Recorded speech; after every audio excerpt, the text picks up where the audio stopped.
পানির নিচে ডলফিনটা তো জঙ্গলের মতন, হে দাদা জঙ্গলের মতন। পানির নিচে ডলফিনটা তো জঙ্গলের মতন, হে দাদা জঙ্গলের মতন। ইয়ামিন, এই ইয়ামিন, স্কুলের সময় হয়ে গেল, গোসল করবে, আসো। না আম্মু, এই শীতে প্রতিদিন আমি গোসল করতে পারবো না, সপ্তাহে একবার গোসল করবো মা। এখনই তুমি শীত পেলে কোথায়? শীত তো কেবল আসা শুরু করেছে, এখনই এমন করছো। তুমি বেশি জানো, আমি বলছি না গোসল করবো না। দাঁড়াও দেখি, তুমি গোসল না করে কিভাবে থাকো। না, আমি গোসল করবো না বলছি।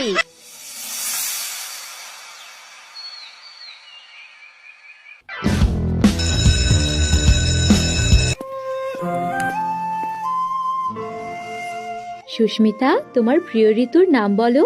আমার প্রিয় ঋতু গ্রীষ্মকাল ম্যাম। গ্রীষ্মকাল? কারো প্রিয় ঋতু আবার গ্রীষ্মকাল হয় নাকি? হাসি থামাও সবাই। আচ্ছা রিফাত, তোমার প্রিয় ঋতুর নাম বলো তো এবার। আমার প্রিয় ঋতু বর্ষাকাল। ইয়ামিন, এবার তোমার প্রিয় ঋতুর নাম বলো।